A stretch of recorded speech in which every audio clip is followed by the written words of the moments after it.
अच्छा चलो मैं अपना इंट्रोडक्शन की ब्रीफ सा दे देता हूँ। मैं जो है वो मैंने जो है ना अपना ओ और ए लेवल्स वाला कोई है नहीं है। अच्छा मैंने अपना ओ और ए लेवल्स जो है वो 2008-9 तक मैं कंप्लीट किया था। और उसके बाद फिर मैंने जो है वो सी ए सी सी वगैरह स्टार्ट किया 2010 ऑटम ऑटम 2010 यानी कि सितंबर में। पहले तो साल में 2 बार पेपर होते थे ना। पीआरसी नहीं था, मॉड्यूल सिस्टम था पहले। एएफसी से पहले पीआरसी से पहले एएफसी था। एएफसी से पहले मॉड्यूल ए मॉड्यूल बी इस तरह से 6 मॉड्यूल्स होते थे। तो मॉड्यूल ए के पेपर साल में 2 बार होते थे। तो 2010 ऑटम यानी कि सितंबर 2010 में मेरी जो है वो पहली अटेम्प्ट थी सीए की। और जो पेपर मैं तुम लोगों को पढ़ाऊंगा क्वांटिटेटिव मेथड्स का पेपर, जो कि मैथ्स और स्टैट्स का पेपर है, उसमें मेरा अपना मेरिट सर्टिफिकेट था। मेरिट सर्टिफिकेट पता है क्या होता है? अब पीआरसी में अब मेरिट सर्टिफिकेट नहीं आता, क्योंकि पीआरसी के पेपर तो अब हर हफ्ते ही होते हैं ना, हर महीने हो रहे होते हैं। पहले जो है वो 6-6 महीने में पेपर होते थे, जिस तरह से कैफ के पेपर है, जिस तरह से सी फैप के पेपर है। कैफ के पेपर जो है वो मार्च और सितंबर में होता है। तो उसमें जो भी 2-3 हज़ार 15,000 10,000 5,000 जितने भी बच्चे पेपर देते थे, उसमें से जिसकी नेशनल पोजीशन आती थी ना, मतलब कि टॉप होता है ना बोर्ड में जिस तरह फर्स्ट पोजीशन, वो मेरिट सर्टिफिकेट होता है। तो ऑटम 2010 में मेरा जो है ना वो मेरिट सर्टिफिकेट आया था इस पेपर में, जो मैं आप लोगों को पढ़ाऊंगा। उसके बाद फिर जो है वो एसीसीए भी मैंने स्टार्ट किया हुआ था साथ में। एसीसीए और सीए दोनों पैरेलल चल रहे थे। 2012 में मैंने अपनी आर्टिकल्स शुरू करी थी। जिस तरह से आप लोगों की भी जब पीआरसी और कैफ हो जाएगा, तो आप लोगों को एक 3.5 साल की आर्टिकल्स यानी कि ट्रेनिंग करनी है, मैंडेटरी। मालूम है ना आप लोगों को? 3 साल की, ठीक है। 3 साल है 3.5, अब मेरे ख्याल में शायद रिड्यूस रिड्यूस रहती है ना।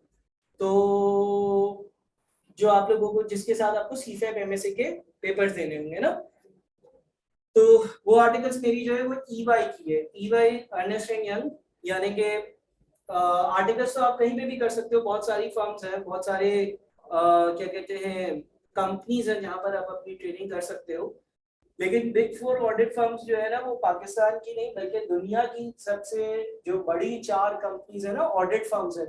जो ऑडिट आपका मेन जो टास्क होगा, मेन जो रोल होगा ऑडिट करना, तो उसमें 4 कंपनीज आती है। किसी को पता है वो कौन सी 4 कंपनीज है? केपीएमजी, फर्गुसन्स और ईवाई और डेलॉयट, ठीक है ना। आपके पास बहुत सारी ऑडिट फर्म्स है, बहुत सारी कंपनीज है, लेकिन जाहिर सी बात है कि टॉप नॉच कंपनी होती है ना जिस तरह से, तो वो टॉप पे 4 ऑडिट फर्म्स है। फर्ग्यूसन है जिसको हम एएफएफपी कहते हैं, केपीएमजी है, ठीक है, डेलॉयट है और ईवाई है, अर्नेस्ट एंड यंग। तो मेरी अपनी आर्टिकल जो है वो ईवाई की हुई है। ईवाई से मैंने आर्टिकल्स करी थी और साथ में मैं एसीसीए के पेपर भी दे रहा था। 2012 से मैंने पढ़ाना भी शुरू कर दिया था। जिस तरह से फॉर एग्जांपल आपकी जब फॉर्म शुरू होगी, तो आप ऑफिस जा रहे होंगे सुबह 9 से लेकर 6, तो उसके 6 के बाद शाम को पढ़ाना शुरू कर दिया सीए एसीसीए वगैरह के स्टूडेंट्स को सारी चीजें ना। तो तब से मैंने पढ़ाना भी शुरू कर दिया था, ठीक है। मेरी अपनी क्वालिफिकेशन जो है ना वो है professional accounting affiliate institute of Chartered Accountants of Pakistan से। यानी कि जब आप अपना, तुम यूं समझो पहले मॉड्यूलर सिस्टम्स होते थे, तो उसके हिसाब से नहीं, चलो कैफ के हिसाब से अगर बताऊं, तो पीआरसी और कैफ हो जाए, उसके बाद फिर क्या होता है, सीफैप होता है ना। सीफैप के पहले मॉड्यूल ई और एफ होते थे। समझ लो सीफैप और एमएसए नहीं होता, उसकी जगह मॉड्यूल ई और एफ था। तो उसके कुछ स्पेसिफिक पेपर्स आपके क्लियर हो ना, तो आईकेपी क्वालिफिकेशन आपको देता है जिसका नाम होता है पीडबलए, प्रोफेशनल अकाउंटिंग एफिलिएट, ठीक है। इसके अलावा मैं एसीसीए का मेंबर भी हूँ। एसीसीए भी साथ ही मैंने जो है वो शुरू कर दिया था, शुरू साथ ही जो है वो खत्म कर दिया। एसीसीए में जो है वो मेरी 6-7 नेशनल पोजीशंस हैं। जिस तरह से नेशनल पोजीशन का मतलब जो फर्स्ट पोजीशन होती है ना, F2 के पेपर में 100% मार्क्स, F3 96% मार्क्स, P1 में पोजीशन, P5 में पोजीशन। और फिर जब मैंने अपना एसीसी का आखिरी पेपर दिया था, तो एसीसीए ने मुझे जो है वो Pakistan top ACC affiliate declare किया था। पाकिस्तान टॉप एसीसी एफिलिएट का मतलब ये है कि वो बंदा जिसके जो 5 आखिरी प्रोफेशनल के पेपर्स होते हैं उसके एग्रीगेट यानी कि टोटल मार्क्स हाईएस्ट आए, ठीक है। फिर मैंने अपने एसीसी पूरा भी किया। इसके अलावा मैं जो है वो पिप्फा का मेंबर भी हूँ। पिप्फा का नाम सुना है किसी ने? एक देखो 4-5 क्वालिफिकेशन है, एक तो आईकेप का सी है ना, आईकेप पीडब्ल्यूए की क्वालिफिकेशन भी देता है, वो तो भी समझ लो सेम हो गई। अच्छा एसीसी है, उसके अलावा कोई और क्वालिफिकेशन का आईसीएमए का नाम सुना है? आईसीएमए का सुना होगा। पिफ्फा का नाम सुना है? पिफ्फा का नाम सुना है किसी ने? Pakistan institute of public financial accountants, सेमा का नाम शायद सुना हो। ठीक है ना, ये अलग अलग अकाउंटेंसी की क्वालिफिकेशंस है। तो पीडब्ल्यूए, एसीसीए और एपीएफए, ठीक है ना।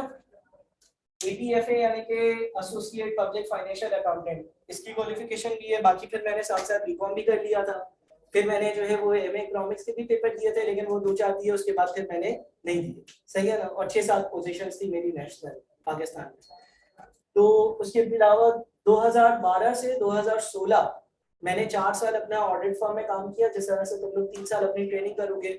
उसके अलावा 2-4-5 महीने आगे पीछे हो जाते हैं जब आप कहीं स्विच कर रहे हो तो सारी चीजें ना। 2016 में मैं फुल टाइम टीचिंग में आ गया।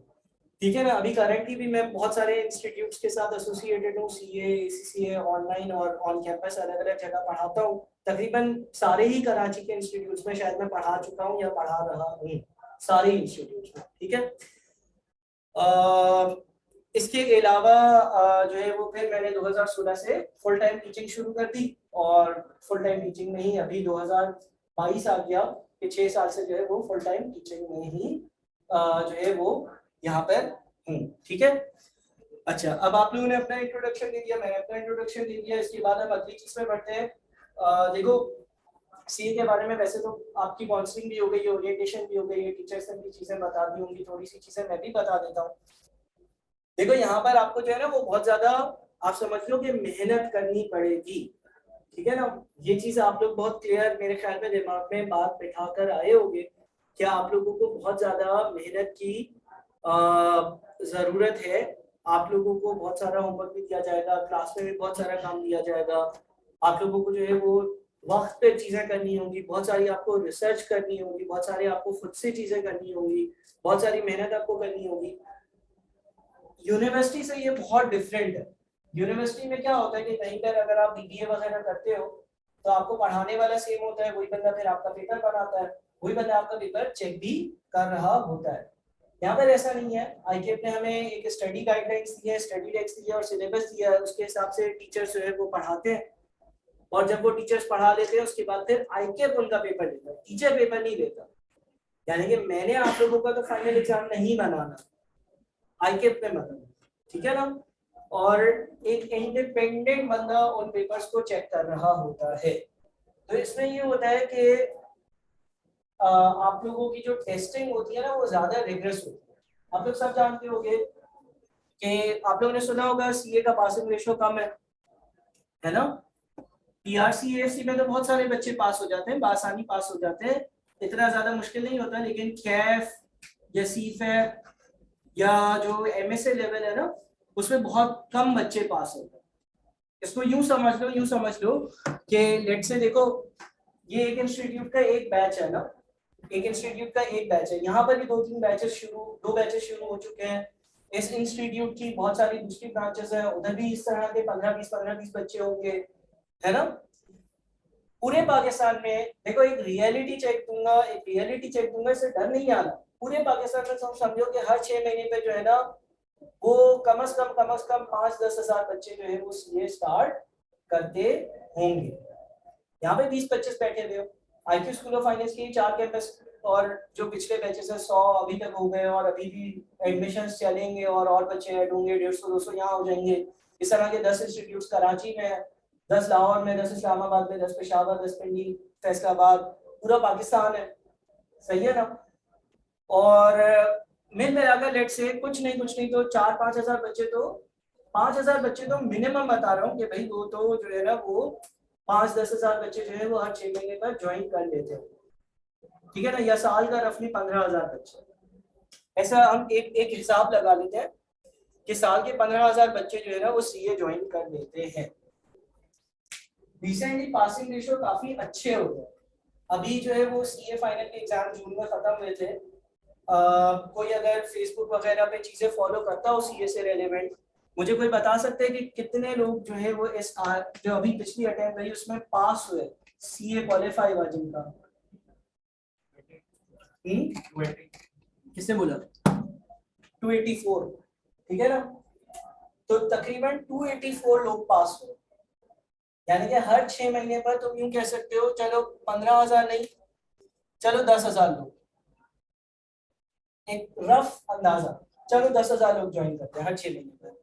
और हर 6 महीने पर अगर लेट से लास्ट रिजल्ट के हिसाब से देखें तो 284 पास हुए, तो कितनी परसेंट बनी? 284 लोग पास हुए पिछले 6 महीने में और 10,000 लोगों ने पिछले 6 महीने में ज्वाइन किया। कैलकुलेटर निकालो, 284 डिवाइडेड बाय 10,000 मल्टीप्लाइड बाय 100 करो, परसेंटेज बताओ कितनी परसेंटेज बनी? बताओ बताओ बताओ, जल्दी से बताओ।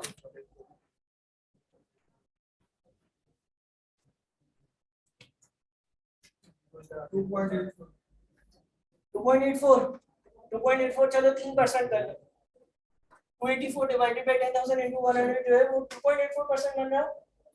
चलो 3% कर लो, 3% का क्या मतलब होता है? 3% का क्या मतलब होता है? 100 में से कितने? 3, यही मतलब है ना। चलो हम इसको एक काम करते हैं ना, इसको 10,000 को भी जो है ना 5,000 कर देते हैं। इसको अगर हम 5,000 कर देते हैं तो कितना हुआ? 6%। चलो हम ये कहते हैं 5,000 भी नहीं, 2,500 लोग आते हैं, तो अगर 2,500 कर देते हैं तो कितना परसेंट बनेगा? 12%। ठीक है, अगर बहुत ही to be on safe side हम नंबर ऑफ एडमिशंस को 10 से 5 और 5 से 2.5 करते हैं, तो 2,500 लोगों ने तो ज्वाइन किया होगा 6 महीने में और पास हुए 284, तो 12%। 12% का मतलब क्या होता है? 100 में से 12। 100 में से 12 का क्या मतलब होता है? अगर 50 है क्लास में तो 6, 25 है तो ऐसा ही है ना। ठीक है, यूनिवर्सिटी में ऐसा नहीं होता। यूनिवर्सिटी जाते हो, बोलते हो एडमिशन चाहिए, वो बोलते हैं आपको सांस लेना आता है, आप बोलते हो आता है, बोलते हैं हाँ आ जाओ एडमिशन मिल गया। ऐसी यूनिवर्सिटी है ना एक जिसकी 3-4 ब्रांचेस है ना। तो फिर वहां पे क्या करते हो? 4 साल गुजारते हो, 4 साल गुजार ले तो क्या होता है? डिग्री मिल जाती है। सही है। वहां पर तुम उल्टा समझ लो, वहां पर तुम समझ लो कि अगर 100 बच्चे ज्वाइन करते होंगे तो 82% जो है उनको डिग्री मिल जाती है, और लेट से 15-12%, 17% लोग जो है वो किसी वजह से ड्रॉप आउट हो जाते हैं या छोड़ देते हैं या कोई मजबूरी हो सकती है।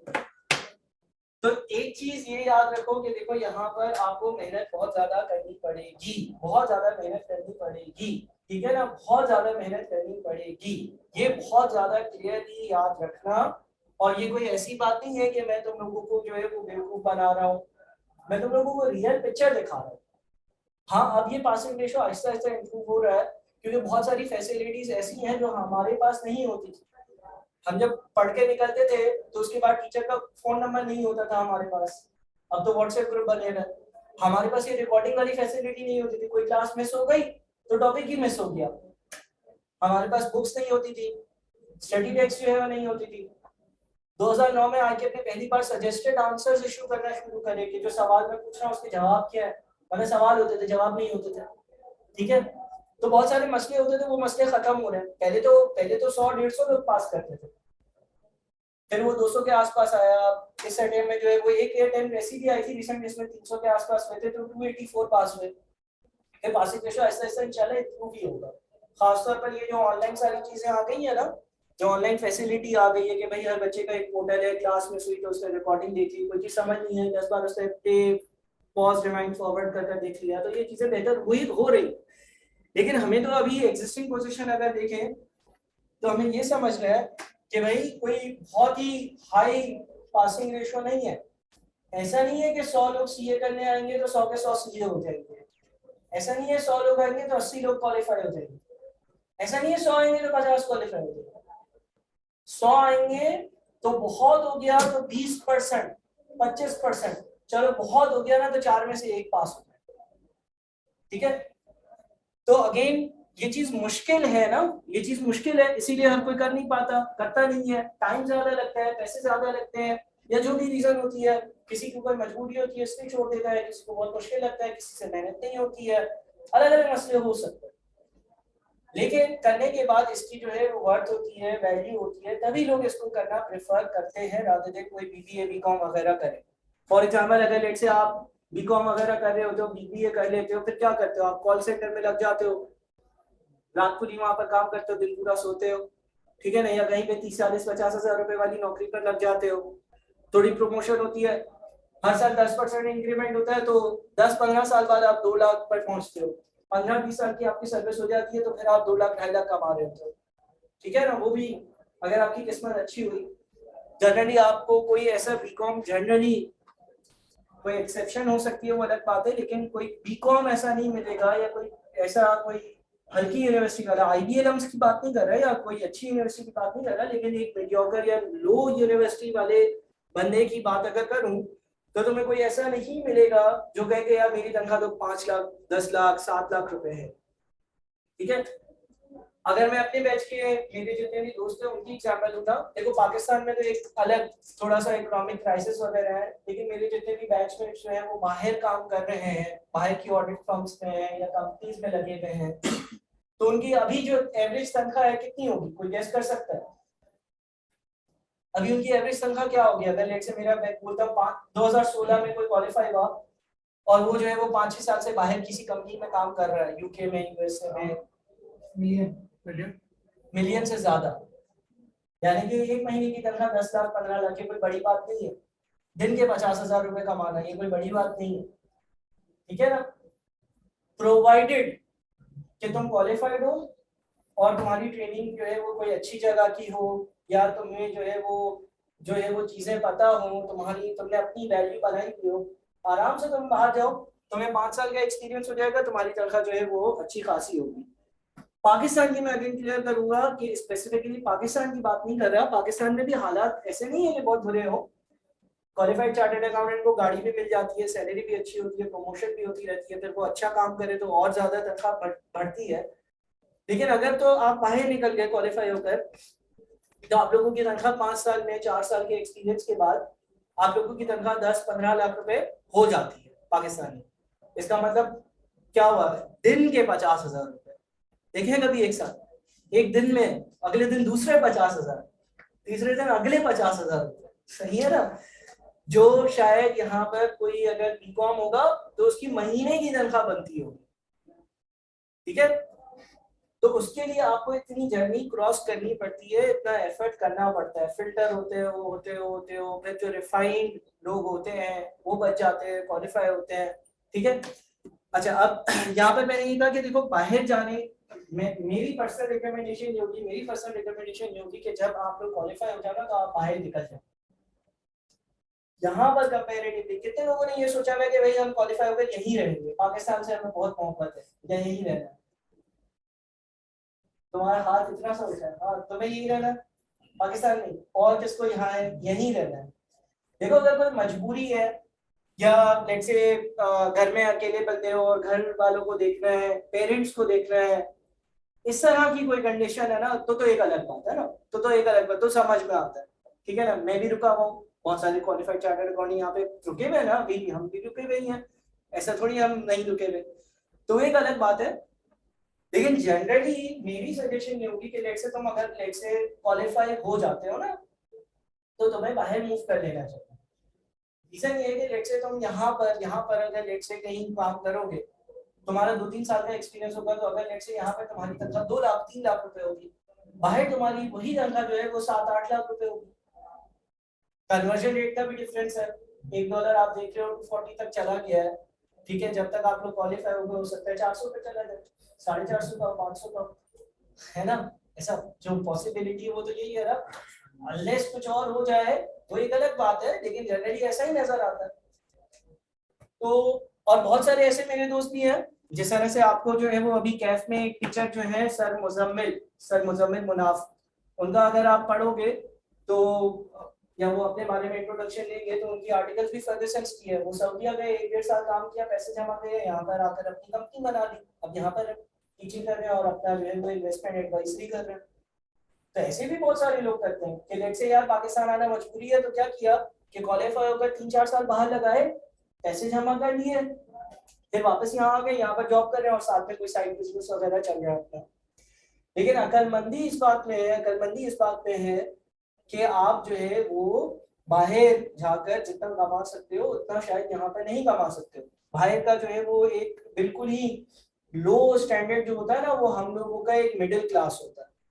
ठीक है, भाई मेरे भी जितने दोस्त वगैरह है, रिश्तेदार है, तुम अपने भी दोस्तों रिश्तेदारों से पूछोगे तो वहां पर जो लिविंग स्टैंडर्ड जो आप देख सकते हो उसमें एक डिफरेंस है। तो एक तो ये सजेशन थी। अच्छा अब देखो, बाहर जाने के लिए जो है ना वो जनरली दो चीजें चाहिए होती है। एक है क्वालिफिकेशन, सीए या किसी प्रोफेशनल क्वालिफिकेशन को प्रेफरेंस दी जाती है। उसकी रीजन ये होती है कि आईफेक का नाम सुना है किसी ने? एक फेडरेशन है, एक बोर्ड है, एक ऑर्गेनाइजेशन है ऑफ अकाउंटेंट्स, तुम समझ लो। जितनी भी अकाउंटेंसी बॉडीज होती है ना पूरी दुनिया में, वो इस बॉडी की मेंबरशिप में आती है। ठीक है, अच्छा क्या सिर्फ सीए पाकिस्तान में होता है? बाहर क्या होता है? एसीसी है? ये गलत परसेप्शन है। हर मुल्क का सीए होता है भाई। यहाँ पर CA is chartered accountancy, chartered accountant. देखो यहाँ पर सीए कौन करवाता है पाकिस्तान में? आईकेएम करवाता है, institute of Chartered Accountants of Pakistan. क्या इंडिया में सीए नहीं होता? क्या होता है? वहां पर भी सीए होता है। वहां पर कौन करवाता है? ICAI, Institute of Chartered Accountants of India. क्या यूके या इंग्लैंड में सीए नहीं होता? होता है सीए। कौन करवाता है? ICAEW, Institute of Chartered Accountants of England and Wales. ऐसा नहीं है कि पाकिस्तान में ही एक सीए है, हर जगह सीए है। इसी तरह से एसीसीए भी है। एसीसीए सर, एसीसीए किस मुल्क का है? एसीसीए भी यूके का है। एसीसीए भी यूके का है। तो सर एसीसीए यानी कि ये यूके की क्या दो क्वालिफिकेशंस है?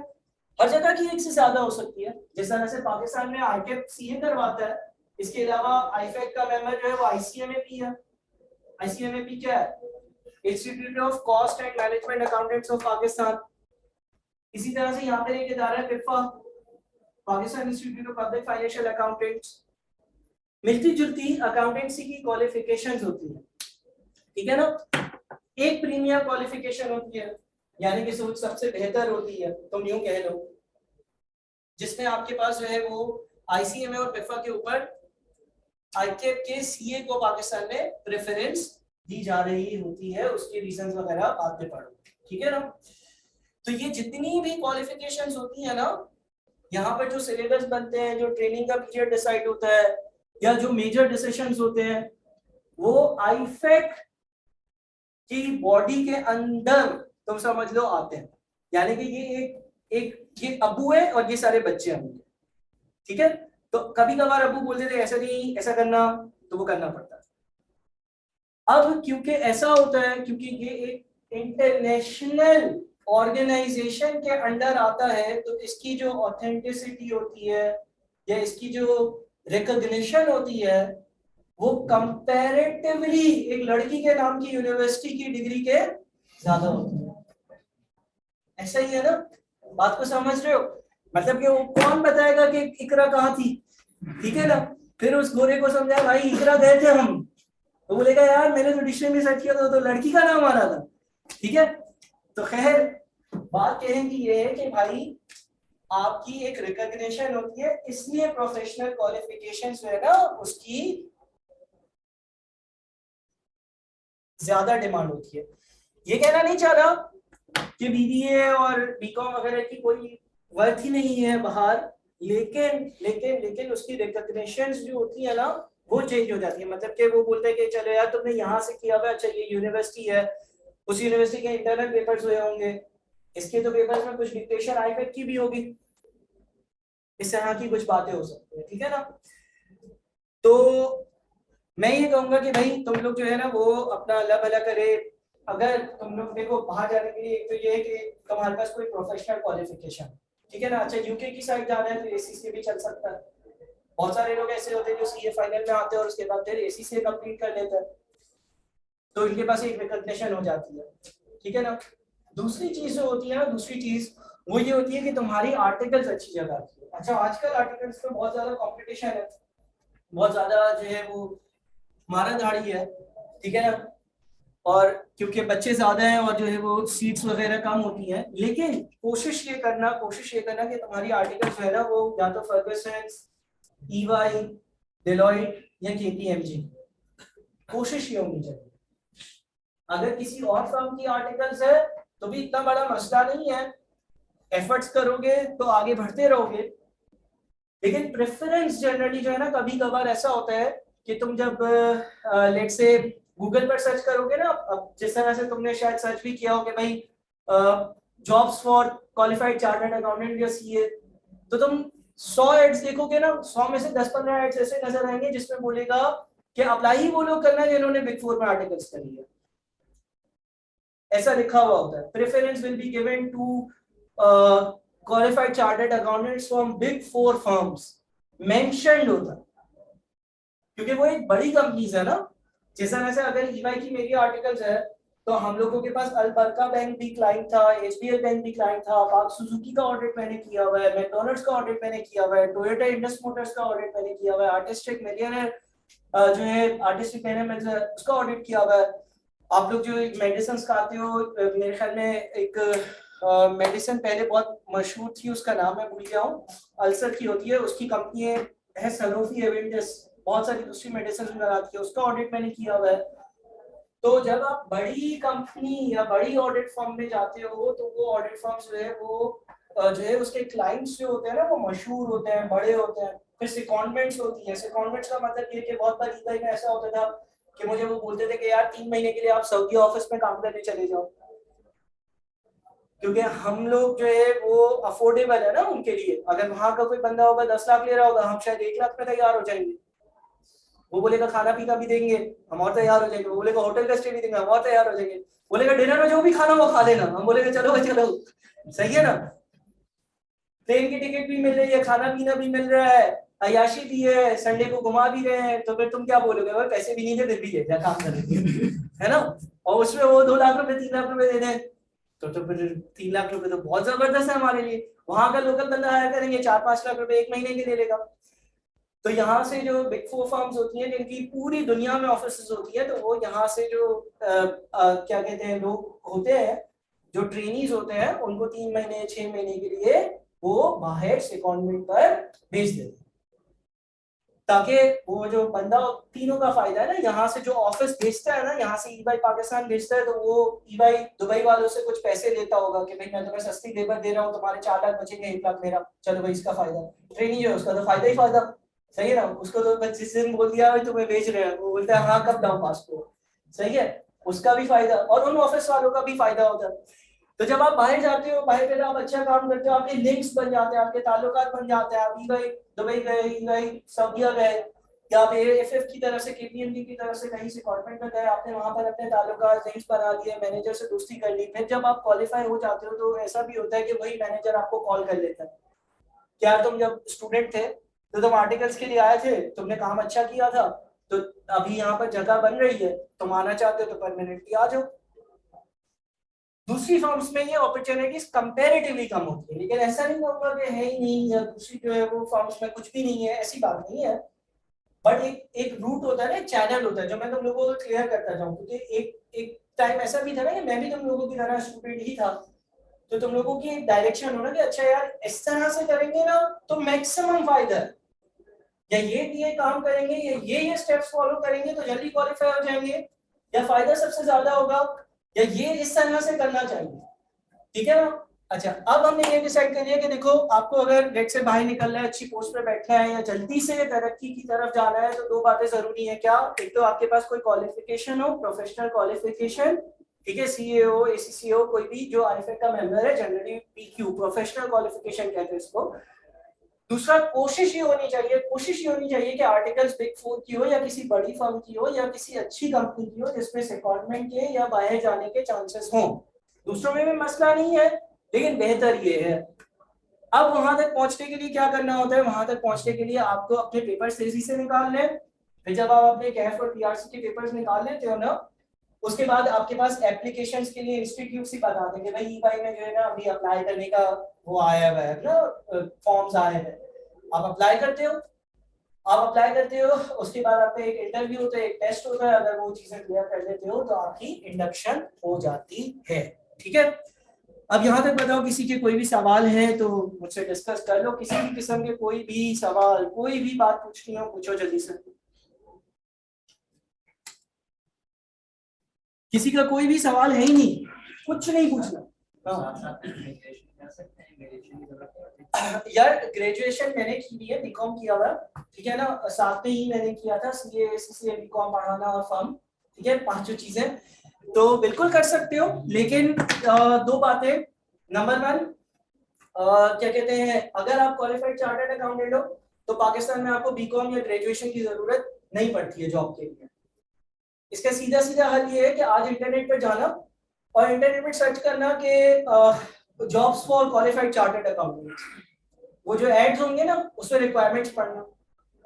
जनरली वो तुम्हें ये बोलेगा कि आप एसीसी हो या सीए हो, या वो ये बोल देगा अगर कंडीशन डालता है कि preference will be given to qualified chartered accountants from big four firm. हाँ, सऊदीया में या किसी एक मुल्क में जो है ना थोड़ा सा वहां का कानून ये है कि जॉब के लिए आपके पास बैचलर्स होना चाहिए, तो वहां पर थोड़ी सी रुकावट आती है।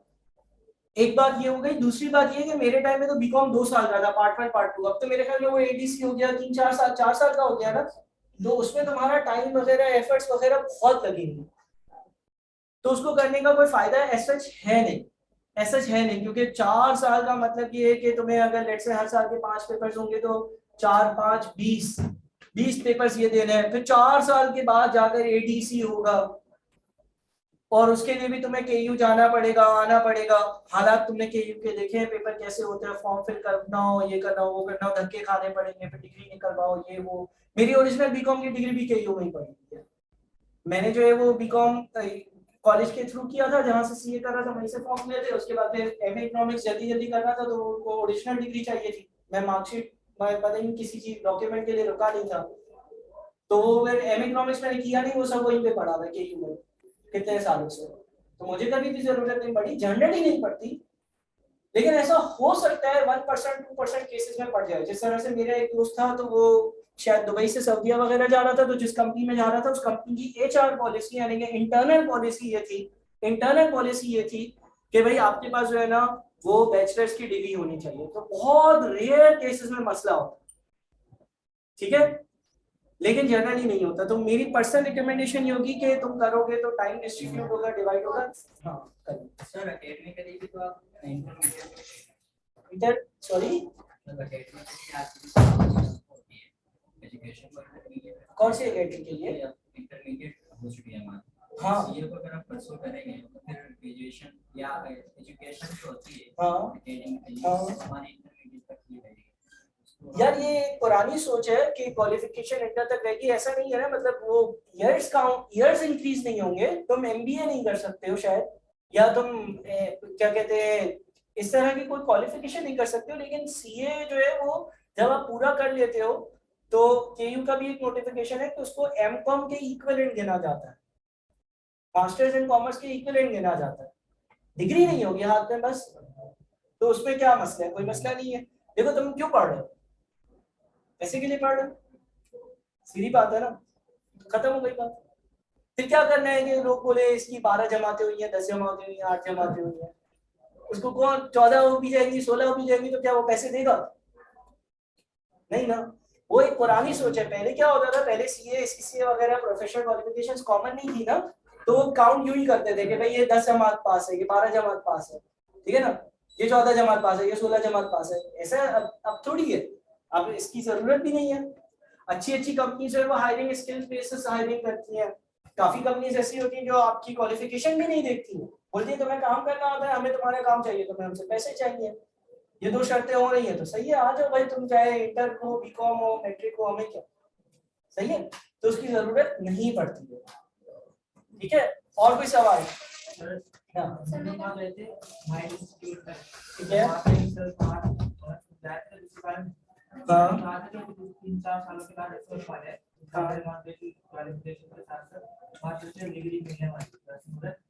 देखो मास्टर्स की डिग्री नहीं मिलती है, उसकी इक्विवेलेंस मिलती है, यानी कि केयू का एक नोटिफिकेशन है, जिस तरह से मुझे भी कहीं पर एक जगह पर बताना था एमकॉम का, तो जिस तरह से मेरा एसीसी हुआ है ना, तो एक नोटिफिकेशन है, मैं वो शेयर भी कर दूंगा, मेरे पास पड़ा हुआ होगा, 3-4-5 साल पहले आया था।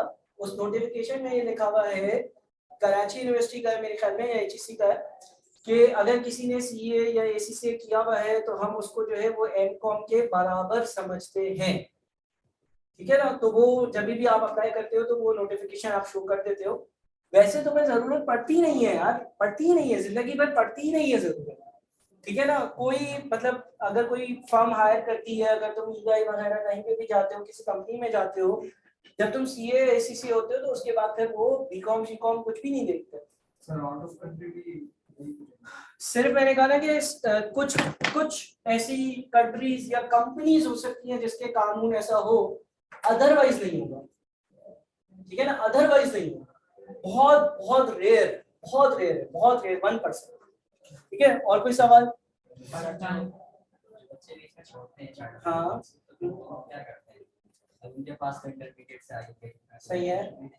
अच्छा देखो, लेट्स से फॉर एग्जांपल एक बच्चा है, उसने जो है वो पीआरसी पूरा किया, कैफ के 4-5 पेपर्स क्लियर हुए, सही है ना, तो उसके पास जो है वो 6-7-8 पेपर्स क्लियर होते हैं ना, तो उसके पास बहुत सारे ऑप्शंस होते हैं, या तो नंबर 1 वो एसीसी की तरफ स्विच कर ले, तो उसको कुछ पेपर्स की एग्जेम्पशन मिल जाती है।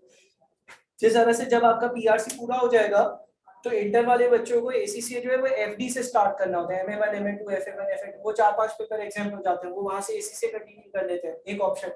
दूसरा ऑप्शन ये है कि वो पिफा की तरफ चले जाते हैं। जाहिर सी बात है, इसकी कोई ऐसी रॉकेट वैल्यू नहीं है, लेकिन ऐसी वैल्यू है कि थोड़ा सा एक रिकॉग्निशन मिल जाती है। तो इसमें पिफा के मेरे ख्याल में 10 या 12 पेपर्स होते हैं, 4-5-6 एग्जाम हो जाते हैं, एक और ये ऑप्शन है। या फिर ऐसा होता है कि कुछ बच्चे जो है वो 1-2 साल बाद क्यों लगता है उनको कि यार नहीं हो रहा, तो फिर वो यूनिवर्सिटी की तरफ चले जाते हैं, बाद में चले जाते हैं, जीरो से यूनिवर्सिटी भी स्टार्ट कर लेते हैं।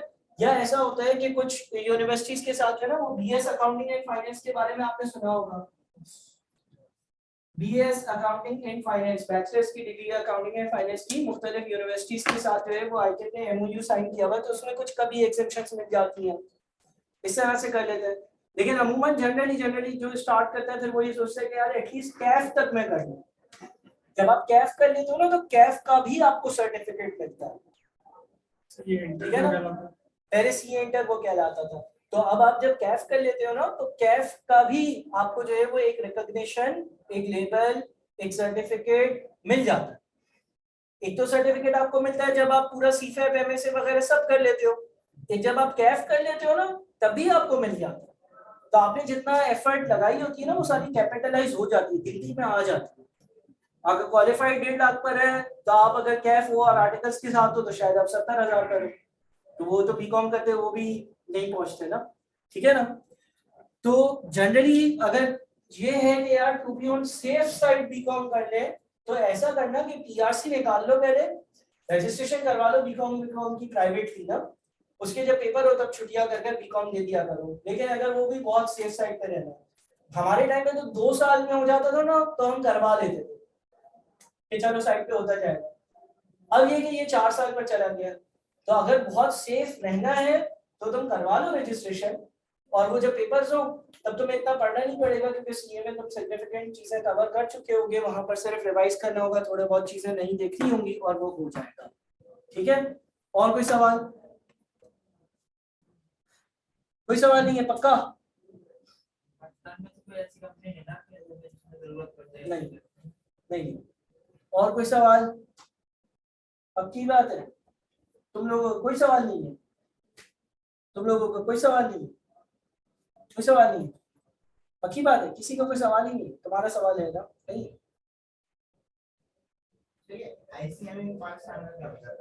आईसीएम है institute of cost and management accountants of Pakistan. ICMA जो है ना वो आप लोगों को करवाता है, एक आईसीएमए की अपनी क्वालिफिकेशन होती है, अगर आप ये क्वालिफाई कर लेते हो तो आप FCMA और ACMA कहलाते हैं, ठीक है। ये कॉस्ट एंड मैनेजमेंट अकाउंटेंट के हिसाब से होता है, लेकिन तुम कह लो कि आईकेप के बाद इसकी रैंकिंग है, इसलिए रैंकिंग आईक्यू के बाद है क्योंकि ये एक लिमिटेड काम कर सकता है। आगे जाकर कुछ सब्जेक्ट्स पढ़ लोगे ना तो आपको पता चलेगा कि कॉस्ट और फाइनेंशियल अकाउंटेंट में क्या डिफरेंस है, या ऑडिट रिपोर्ट या ऑडिट क्या होता है। तो इसके पास जो है ना वो कुछ राइट्स नहीं है, कुछ लिमिटेड राइट्स है, लेकिन ये भी सही क्वालिफिकेशन है बट इतनी अच्छी नहीं है। अगर आप आईकेप कर लेते हो, आईकेप ज्यादा बेहतर है, ठीक है। इसका ऑफिस भी यहाँ पर आप लोगों ने शायद देखा, वो एक तो मेरे ख्याल में नीपा के आसपास कहीं गुलशन पर है ना, उसके अलावा भी 2-3 ऑफिसेज हैं, उनकी वहीं पर क्लासेस होती हैं। ये भी आईफेक का मेंबर तो है, आईफेक का मेंबर तो है, लेकिन इसकी जॉब अपॉर्चुनिटीज इतनी बेहतर नहीं है। सही है, और कोई सवाल? हाँ बाहर जाने का कहीं मौका मिलता है तो उन्हीं की ब्रांचेस में काम करने का मौका मिलता है कि और कंपनीज भी हमें हायर कर सकते हैं?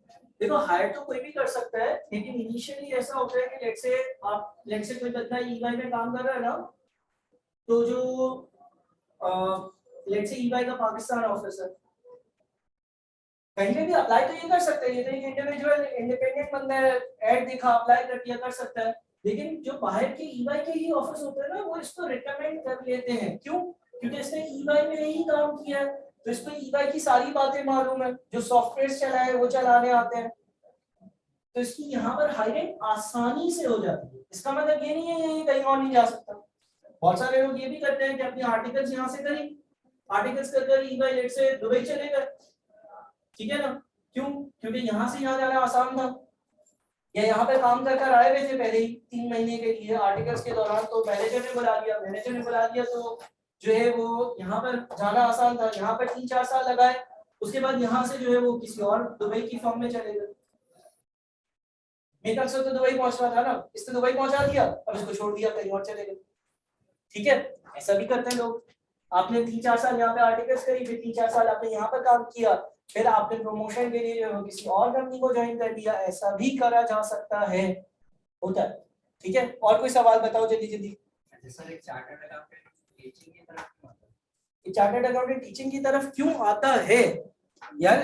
देखो इसके बहुत सारे रीजन हो सकते हैं। जिस तरह से फॉर एग्जांपल मेरा रीजन अगर मुझसे पूछो, ठीक है ना, वैसे तो मैंने TAA तक किया है, पूरा MSc वाले पेपर नहीं दिए थे, लेकिन लेट से मेरा अगर रीजन पूछो तो मेरा एक रीजन ये था कि मुझे जो है वो ऑडिट बिल्कुल भी नहीं पसंद था।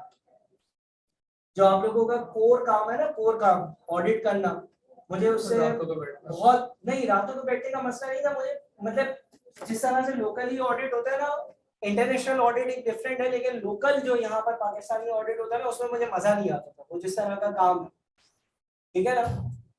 तो इसलिए मैंने जो है वो सोचा कि यार अगर मैं ऑडिट फील्ड के लिए बना ही नहीं हूँ और काम ही नहीं करना, तो फिर कुछ और करना पड़ेगा। अब उसमें जो है वो बाहर जाने की अपॉर्चुनिटी थी, लेकिन ये है कि कुछ फैमिली की इश्यूज वगैरह थे, माँ बाप वगैरह जो है वो भी इम्पोर्टेंट है सारी चीजें।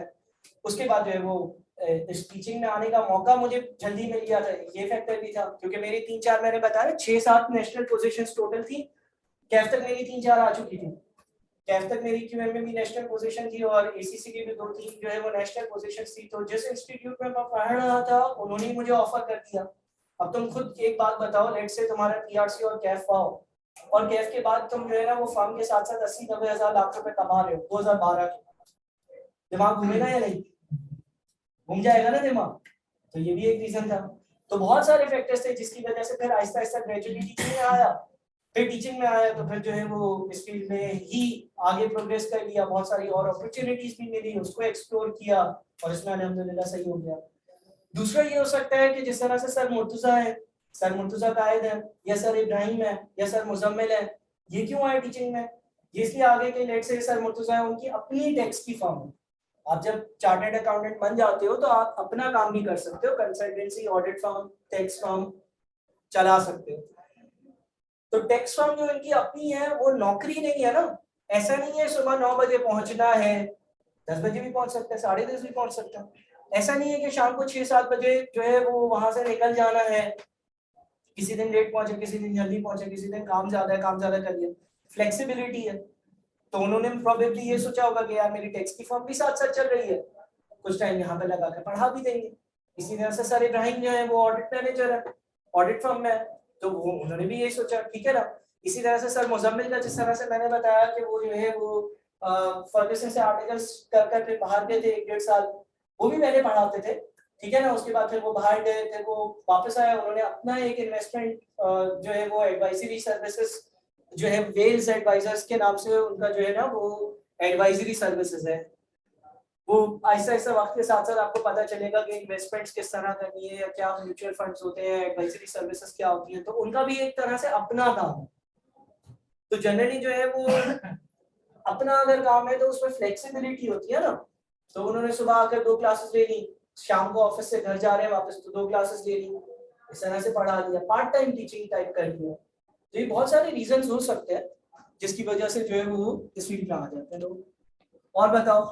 अगर एक क्वालिफाइड पर्सन अपने टीचिंग की तरफ आ जाए और अगर वो टीचिंग कर रहे हो तो उसकी वर्क उसी तरह में बढ़ते जाते हैं एक्सपीरियंस के साथ साथ दूसरा है चार्टर्ड अकाउंटेंट है यार on a very long term अगर वो खुद फुल्ली टीचिंग में ही रहता है तो शायद इतनी नहीं बढ़ती। रीजन मीन के लेट से अगर तुम किसी कंपनी में लग जाते हो तो शायद तुम्हारी शुरू में जो है वो तनख्वाह ₹1,00,000 होगी, फिर वो 1.5 लाख भी होगी, फिर वो 2.5 लाख भी होगी, फिर बोनस भी मिलेंगे, फिर गाड़ी भी मिलेगी, फिर 4-5 लाख में भी जाओगे। वहीं पर प्रोग्रेस होती रहेगी, ग्रोथ होती रहेगी, होती रहेगी, होती रहेगी। इतनी ज्यादा जंप्स जो है या इतनी ज्यादा ग्रोथ जो है वो शायद टीचिंग इंडस्ट्री में इस तरह की एक्सपोनेंशियल नहीं होगी।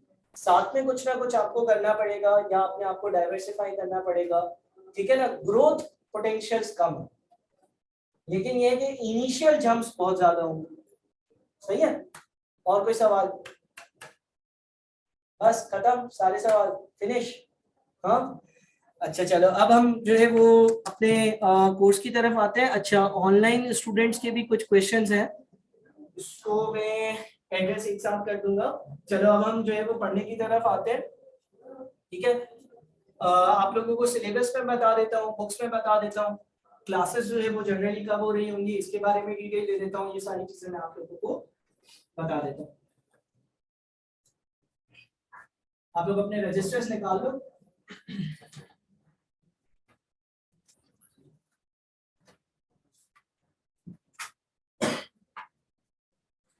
अच्छा देखो, एक काम तो आप लोग ये कर लेना, मैं आप लोगों का जो है वो क्वांटिटेटिव मेथड्स का एक आप लोगों का व्हाट्सएप ग्रुप बना लूंगा, पीआरसी दिसंबर का ना, पीआरसी दिसंबर का एक व्हाट्सएप ग्रुप बना लूंगा। आप लोग जो है वो मेरा नंबर भी सेव कर लो, ठीक है, ताकि मैं आप लोगों को ग्रुप में ऐड कर दूं। और आप लोग करना ये कि मुझे मेरे नंबर पर जो है ना वो एक व्हाट्सएप मैसेज कर दो। अभी इंटरनेट चल रहा है तो अच्छी बात है, अभी ही मैसेज आ जाएगा। कर अभी दो मैसेज, इंटरनेट बाद में कनेक्ट होगा तो बाद में आ जाएगा, अगर इंटरनेट किसी के पास नहीं है। सॉरी, ठीक है। सवाल है। हाँ हाँ बोलो। पीआरसी 5 के 5 एक साथ दे रहे, हाँ हाँ मतलब हो जाएगा, कोई इशू नहीं होगा। बहुत आराम से है क्या, ठीक है, कुछ भी नहीं है, एक क्वेश्चन आराम से हो जाएगा, आराम से। सही है ना। आप लोग मुझे व्हाट्सएप कर दो, व्हाट्सएप पर आप लोग अपना कंप्लीट नाम में मेंशन करो, कंप्लीट नाम मेंशन करो पूरा, आधा अधूरा नहीं। और साथ में जो है ना नीचे लिख देना पीआरसी दिसंबर, साथ में इंटर किया है, ए लेवल्स किया जो भी है वो, और उसकी परसेंटेज दैट्स 80%, ठीक है ना। और IQSF लिख देना, IQSF लिख देना, ठीक है ना। ये चीजें लिखकर अभी अभी हाथ के हाथ व्हाट्सएप कर दो, ताकि आप लोगों का, अगर आप लोगों के पास इंटरनेट है तो अभी ही मैसेज आ जाए मेरे पास, इंटरनेट जैसे ही कनेक्ट हो तब आ जाए, ताकि आप लोगों का मैसेज मिस नहीं हो। आप लोगों को मैं जो है ना वो ग्रुप का लिंक भेज दूंगा, ठीक है ना। और वो ग्रुप का जो लिंक होगा ना उससे आप जो है वो व्हाट्सएप ग्रुप को ज्वाइन कर लेना, ठीक है। तो ये चीजें आप लोग मुझे लिख के भेज दो, ताकि मैं आप लोगों को ग्रुप पे ऐड कर दूं। यहाँ पर मैं सिलेबस वगैरह भी आज शेयर कर दूंगा। एक तो आप लोगों का वो ग्रुप है जो कॉमन पब्लिक ग्रुप चल रहा है ना, जिसमें सारी आवाम है, लेकिन यहाँ पर सिर्फ और सिर्फ हमारे पास वो स्टूडेंट्स जमा होते रहेंगे जो क्लासेस के लिए ऑनलाइन या ऑन कैंपस आ रहे होते हैं। और स्पेसिफिकली यहाँ पर हम लोग क्यूएम से रिलेवेंट जो भी डिस्कशंस होंगी वो कर लेंगे। मैं एडमिन को भी ऐड कर दूंगा, ताकि अगर कोई क्लास कैंसिल हो, कोई शेड्यूल में चेंज हो, कोई अनाउंसमेंट हो, तो वो भी आप लोगों को मिलती रहे, सारी डिटेल्स आप लोगों को यहाँ पर पता चलती रहेंगी, ठीक है ना।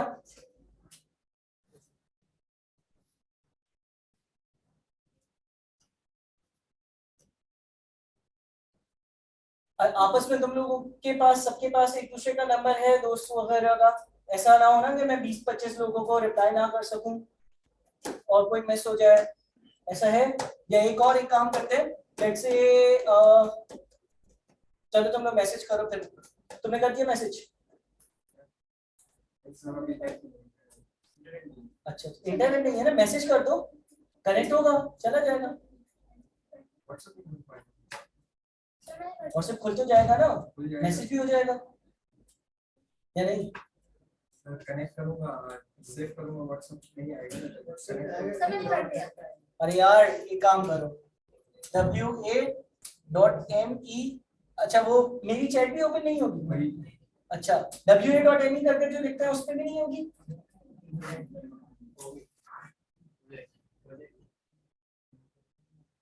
एक काम करो, व्हाट्सएप पे किसी भी चैट में जाओ, किसी भी चैट पे जाओ और ये लिखो wa.me/92 और वो नंबर, ब्लू कलर का एक लिंक आएगा, उसको क्लिक करो, देखो मेरी चैट में जा रहा है या नहीं, विदाउट इंटरनेट। मेरे ख्याल में चला जाएगा, शायद चला जाएगा ना, और मैसेज सेंड कर दो। सर रिजल्ट नहीं आया, परसेंटेज चल रहा है। फर्स्ट ईयर की लिख दो और सेकंड ईयर रिजल्ट लिख दो, ठीक है? मैं ये चाह रहा हूँ किसी का मैसेज मिस नहीं हो, ताकि जैसे मुझे टाइम मिले मैं आप लोगों को जो है वो सेंड कर दूँ शाम में, बस। अच्छा एक और काम कर लेते हैं ना, किसके पास अभी इंटरनेट चल रहा है? चल तुम्हारे पास चल रहा है, क्या नाम है? मुजम्मिल, MUZAMMIL, सही है ना? यही है ना स्पेलिंग? यस। अच्छा नंबर बताओ अपना। 033 033 03 03 753 753 685। 685, ये नंबर। मुजम्मिल एक काम करो, एक ग्रुप बना ही लो, एक ग्रुप बना लो, आप लोग मुजम्मिल को भी व्हाट्सएप कर दो, ठीक है? ताकि इनकेस अगर मेरी तो अभी रात 9 बजे तक क्लासेस होंगी, 9-10 बजे तक क्लासेस होंगी, सुबह 9 से, कल भी यही होगा, मुझे बहुत कम टाइम मिलता है ना, तो मुजम्मिल ही ग्रुप बना देता है, ठीक है ना, और सबको वो ऐड कर देता है, और ताकि अगर इनकेस मैं मिस कर दूंगा, मुझे ये डिटेल्स भेज देना ताकि मैं आप लोगों का नंबर सेव कर सकूं, ठीक है? और मुजम्मिल को भी एक मैसेज कर दो ताकि वो आपको ग्रुप में फौरन से ऐड कर दे, आप लोग ऐड हो जाओ, क्योंकि जैसे ही मुझे टाइम मिलेगा ना तो मैं आप लोगों को उस पर सिलेबस और कुछ स्टडी टेक्स्ट है या बुक्स है या एडमिसिबल कैलकुलेटर्स की लिस्ट है, ये सारी चीजें भेजनी होंगी ना मुझे। सारे कैलकुलेटर्स अलाउड नहीं है, स्पेसिफिक कैलकुलेटर्स अलाउड है, उसकी लिस्ट भेजनी है, सिलेबस भेजना है, एग्जाम वेटेज भेजनी है, या स्टडी टेक्स्ट जो है वो सेंड करना है, या जो भी चीजें है वो सेंड हो जाएगी। सर सिलेबस का कौन सी दिसंबर तक से पहले कवर होगा?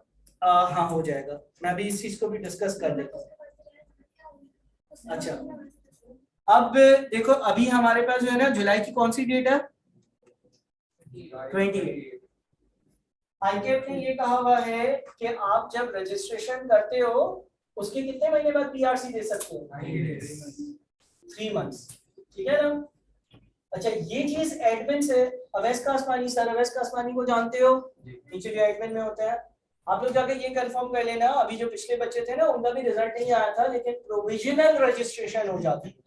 प्रोविजनल रजिस्ट्रेशन का मतलब ये है कि लेट्स से कल सुबह तुम बैठे कंप्यूटर पे, तुमने रजिस्ट्रेशन करवा दी, सर रिजल्ट नहीं आया, आगे बोलते हैं कोई बात नहीं, आपकी रजिस्ट्रेशन कल हो गई, आपका रिजल्ट जब आएगा तब आप अपलोड कर देना। पेपर से 7 दिन या कुछ टाइम होता है, उससे पहले आप रिजल्ट अपलोड कर देना। बात समझ रहे हो? अगर तुम लोग रिजल्ट तक रुकोगे ना, मिसाल के तौर पे लेट्स से कब आएगा इंटर का रिजल्ट? अक्टूबर में, नवंबर में, कुछ भरोसा तो नहीं है।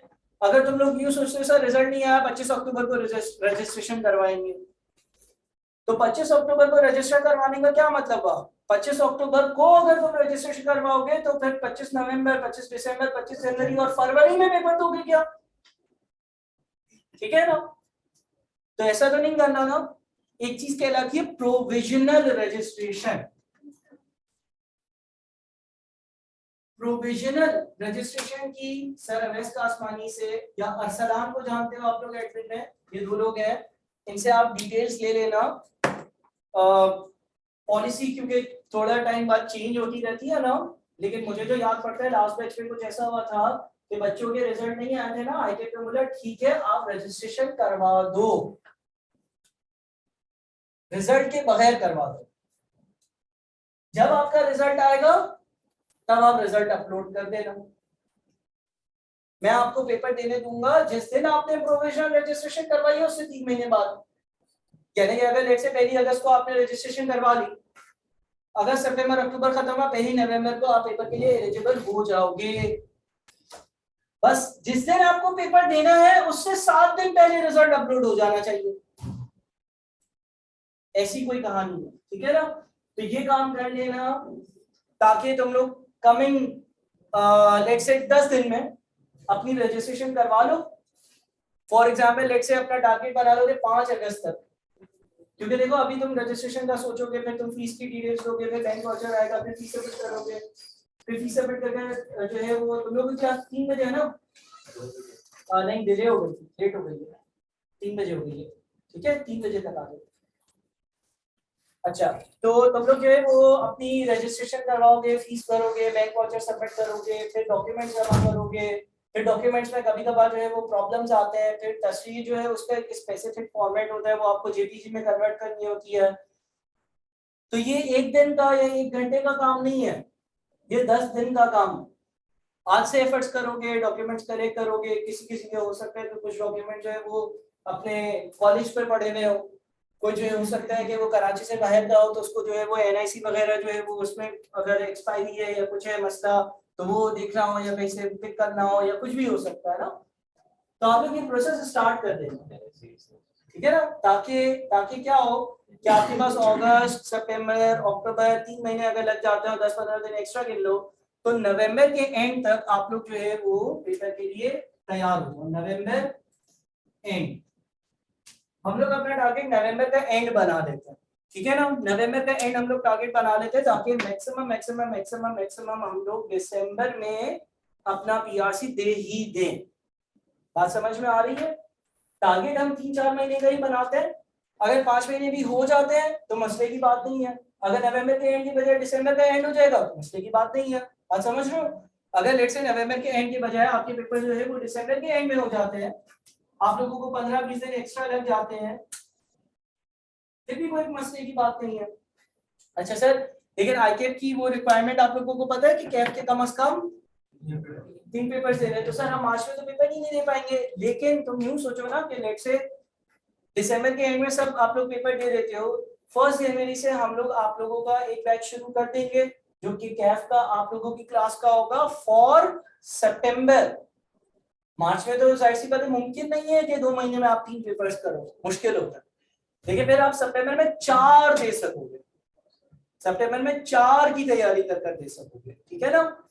दूसरा ऑप्शन ये है कि कोई बच्चा बोले नहीं सर मैं आज से ही बहुत ज्यादा पढ़ना शुरू कर रहा हूँ, आप मुझे एक्स्ट्रा काम भी दे दें, मैं जो है वो स्टडी टेक्स्ट कल बस अभी गया और पूरी पढ़कर आ गया और नवंबर में मैं पेपर देकर क्लियर भी कर लूंगा, और सर मैं जो है ना वो चाहता हूँ कि मेरा मैक्सिमम टाइम से वो, तो वो बच्चा फिर जो है वो रिकॉर्डेड कोर्स वगैरह की हमसे गाइडेंस ले लेना और मार्च में 3 पेपर ग्रुप ए के दे देना। ऐसा मुमकिन है, ऐसा मुमकिन है, ऐसा भी हो सकता है, लेकिन जनरली जो है वो आप लोगों का रियलिस्टिक या जनरली जो होगा ना वो ये होगा कि सितंबर में 4 पेपर थे। बट ऐसा होता है, मैंने बहुत सारे ऐसे बैचेस पढ़ा है जिसमें 1 से 1.5 साल में बच्चों ने पूरा कैफ कर लिया विद द एएफसी। 2-3 एग्जामिनेशन से ए लेवल्स वाले बच्चे थे, 20-25 बच्चों का बैच बना, उनका जो है वो एएफसी 2 महीनों में उन्होंने खत्म किया। एएफसी में 4 पेपर्स थे, जुलाई में आए, सितंबर में एएफसी दे दिया, 6 महीने बाद ग्रुप ए, पहले तो कैफ के 9 पेपर्स होते थे तो 4 दिए, फिर 3 दिए, 2 एग्जाम, ऐसा भी होता है। बोलो क्या सवाल था तुम्हारा? फास्ट ट्रैक भी तो होता है कि आपको 1 या 2 पेपर यार फास्ट ट्रैक जो है वो अभी तक होता था, अब नहीं होगा। ये अटेम्प्ट आखिरी थी कि जिसमें आईकेएफ ने अलाउ किया था कि आप 1 या 2 पेपर्स दे सकते हो। अब जो अगली अटेम्प्ट आएगी ना, यानी कि मार्च 2024 वाली जो अटेम्प्ट होगी, 2023 वाली जो अटेम्प्ट होगी, उसमें आईकेएफ की रिस्ट्रिक्शन है कि आपने पहले ग्रुप ए देना है, फिर ग्रुप बी देना है। दूसरी रिस्ट्रिक्शन ये है कि ग्रुप ए के कम से कम 3 पेपर्स देने हैं, कम से कम 3 पेपर्स अटेम्प्ट करने हैं, ठीक है। हाँ ये हो सकता है कि तुम 3 पेपर्स की फीस दो, 1 या 2 पेपर जो है वो आपने अच्छे से पढ़कर तैयार कर जाकर अपियर करे, पास कर लिया, और तीसरे पेपर में गए, अटेंडेंस लगाई, थोड़ी देर सोए और आ गए, ऐसा हो सकता है। उसमें तीसरे पेपर की फीस फजूल में देनी पड़ेगी और जाना आने का किराया लगेगा और 2 घंटे बस वहां पे सो जाना, ऐसा हो सकता है, ये पॉसिबल है। लेकिन आपने 3 पेपर्स लाजमी अटेम्प्ट करने हैं, ये आईकेट की रिस्ट्रिक्शन है जो आप लोगों पे अप्लाई होगी। तो फिर वो हम मल्टीपल ऑप्शन डिस्कस कर सकते हैं। जो बच्चा अपना बहुत ज्यादा टाइम बचाना चाहता है वो आज से ही पीआरसी की तैयारी कर ले, अक्टूबर या नवंबर के एंड में पेपर दे दे, फिर उसके पास होगा रीजनेबल टाइम, जनवरी होगा, फेब होगा और दिसंबर भी होगा और मार्च का पहला एक हफ्ता भी होगा, तो 3 महीने पूरे होंगे तकरीबन। वो शायद 3 पेपर्स दिन रात एक कर करेगा, हो जाएंगे। जो बच्चा ढीला पड़ेगा और ये सोचेगा कि नहीं यार चलो दिसंबर या जनवरी के एंड में देते हैं, उसके पास तो फिर सितंबर, उसकी बात तो सितंबर में जाएगी, वो मार्च में करना उसके लिए मुमकिन नहीं होगा, मुश्किल हो जाएगा। ठीक है, और कोई सवाल? सही है, तो ये हमने डिस्कस कर लिया कि तुम लोग प्रोविजनल रजिस्ट्रेशन जो है ना उसकी डिटेल्स जरा देख लेना, सही है ना। अच्छा, इसके बाद हम जो है वो बुक्स वगैरह पर आते हैं। तो आईकेट की जो है ना वो बुक्स के लिए क्या करना है, बुक्स के लिए आपको ये करना है कि नंबर 1 आपको एक तो आईकेट की स्टडी टेक्स्ट की जरूरत होगी,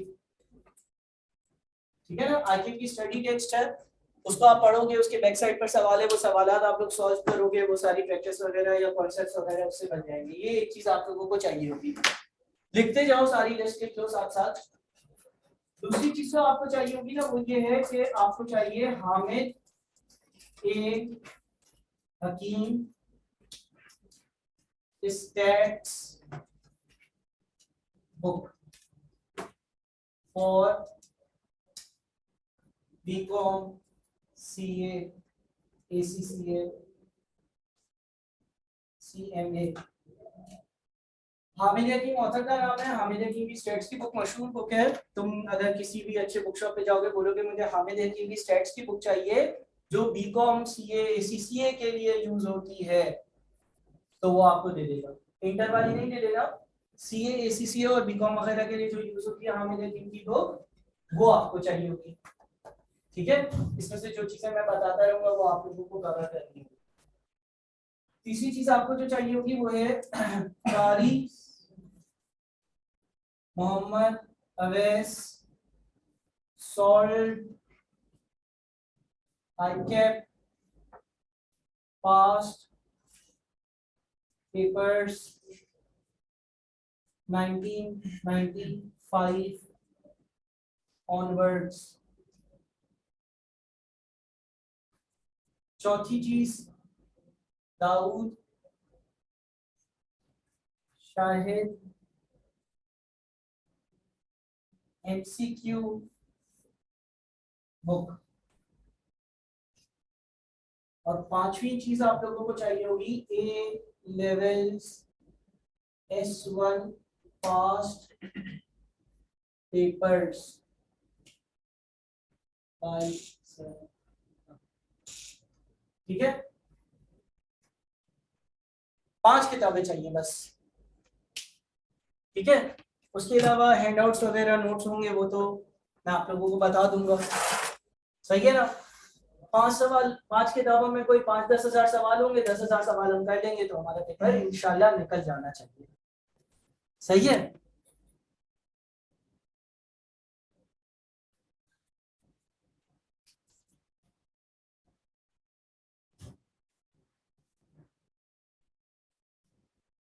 बाहर चलिए, बाहर बात कर लो।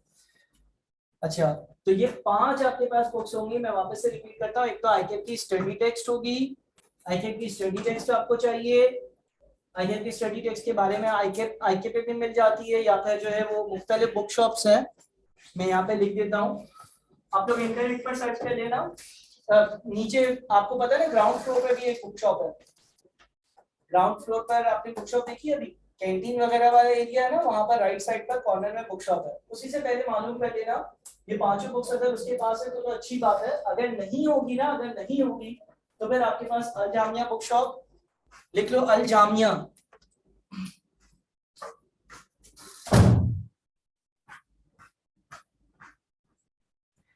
इंटरनेट पर सर्च कर लेना अल जामिया बुक शॉप, ये गुलशन में है, तो ये आपको जो है इनसे एड्रेस पूछ लेना, चले जाना, या डिलीवरी भी कर देते हैं, इनसे मंगवा लेना। वैसे तो नीचे मिल जाएंगी, अगर नहीं मिली तो यहाँ से ले लेना, ठीक है। या कॉमर्स बुक पॉइंट है, कॉमर्स बुक पॉइंट। तो ये 5 किताबें आप लोगों को जो है वो आप लोगों की पढ़ाई के लिए जरूरत होगी, चाहिए होगी, सही है। हाँ, टोटल ठीक है ना। स्टडी टेक्स्ट में मैथ्स स्टैट्स दोनों है, हामिदा की बुक स्टैट्स के लिए ही चाहिए हमें। कारी मोहम्मद अवैस के जो सॉल्व आईकेप के पास पेपर्स है ना, पहले मैंने बोला ना कि आईकेप के पास पेपर्स मैनुअल होते थे मॉड्यूल सिस्टम में, तो वो क्वेश्चन आंसर्स है वो प्रैक्टिस के लिए। डाउट शेट के एमसीक्यूज की बुक है, उसमें जो नए फॉर्मेट के हिसाब से 2000 एमसीक्यूज 3000 एमसीक्यूज है वो करने होंगे। और ए लेवल्स के एसएल की जो पास पेपर्स है उसमें प्रोबेबिलिटी वगैरह से रिलेवेंट जो है ना वो कुछ चैप्टर्स हैं जो हमें करने होंगे। तो ये 5 किताबें जो है इसमें मैथ्स स्टैट्स दोनों चीजें पूरी कवर हो जाएंगी, सही है। और कोई सवाल? सही है ना। आप लोगों की जो भी अगली क्लास होगी ना, जो भी अगली क्लास होगी मोस्ट लाइकली वो सैटरडे को होगी। सैटरडे को जो है ना आप लोग आईकेप की स्टडी टेक्स्ट लेकर आना। क्या लेकर आना? स्टडी टेक्स्ट आईकेप की लेकर आना। परचेज 5 किताबें कर लो। मैं जनरली शुरू में 15-20 दिन तक स्टडी टेक्स्ट जो है आईकेप की उससे चीजें करवा रहा हूँ, तो आईकेप की स्टडी टेक्स्ट जो है ना वो लेकर आना सैटरडे वाले दिन। अच्छा, क्लासेस जनरली जो है वो किस तरह से हो रही होंगी? देखो अभी मुझे कैफ के कुछ कोर्सेज खत्म करवाने हैं ना, तो उसमें मैं थोड़ा सा बिजी हूँ, शायद अभी रेगुलरली क्लासेस नहीं हो, जितनी रेगुलरली बाद में होंगी। लेकिन जो आप लोगों की क्लासेस हो रही होंगी ना वो मोस्ट लाइकली होंगी ट्यूसडे, थर्सडे, सैटरडे। अभी एक आधा हफ्ता हो सकता है कि इसमें से किसी दिन क्लास नहीं हो, लेकिन बाद में जो है वो ट्यूसडे, थर्सडे, सैटरडे टीटीएस ये आप लोगों की क्लासेस हो रही होंगी। और इसके अलावा कभी कभार हो सकता है कि फ्राइडे और संडे को, कभी कभार, ठीक है। जब जरूरत पड़ेगी, जब एग्जाम्स होंगे, जब जरूरत पड़ेगी, जब कोई बीच वाली क्लासेस जो है वो बहुत ज्यादा कैंसिल हो रही होंगी, जिस तरह से बारिश की वजह से बहुत सारी क्लासेस अगर 4-5 क्लासेस कैंसिल हो गई, तो फिर वो 4-5 दिन आपने आराम किया ना, तो फिर एक आधा संडे आ जाना या फ्राइडे आ जाना, ठीक है ना। जनरली इतनी जरूरत नहीं पड़ेगी, क्योंकि अभी आप लोगों के पास अगस्त है, सितंबर है, अक्टूबर है और नवंबर के भी 15-20 दिन है, सही है। और कोई सवाल? कोई सवाल नहीं है किसी का भी? नहीं, ये सिर्फ मेरे सब्जेक्ट, सिर्फ PRC2, सिर्फ और सिर्फ PRC2, सही ना। 5 किताबें हर टीचर जो है वो 3-4 किताबें करवाएगा, तो 15-20 किताबें होंगी।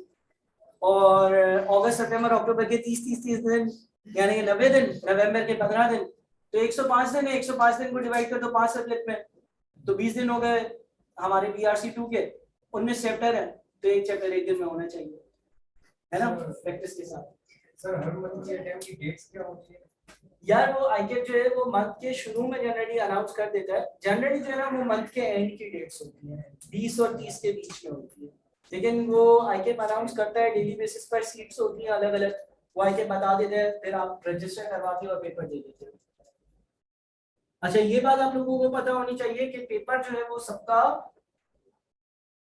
अलग होता है, ये बात मालूम है। ऐसा जरूरी नहीं है कि हर किसी का जो पेपर हो ना वो सेम हो, ठीक है। हर किसी का पेपर हो सेम हो ऐसा भी जरूरी नहीं है।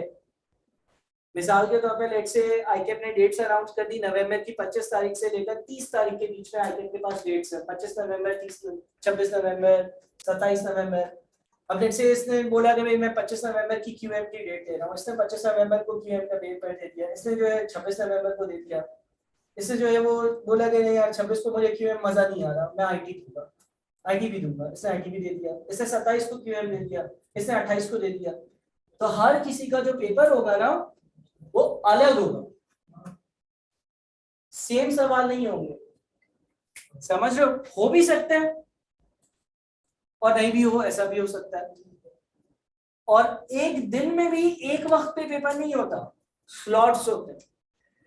आईकेप एक आपको शेड्यूल लेगा जिसमें से आप स्लॉट सेलेक्ट करोगे 11 से 1 के बीच में, 1 से 3 के बीच में, 3 से 5 के बीच में, 9 से 11 के बीच में, इस तरह के 3-4 स्लॉट्स होंगे। हर स्लॉट में 80-90 बच्चे पेपर दे रहे होते हैं, उसमें से आप सिलेक्शन करोगे, ठीक है। तो पेपर सेम नहीं होंगे। और कोई सवाल बताओ जल्दी से, और कोई सवाल तो नहीं है? पक्का?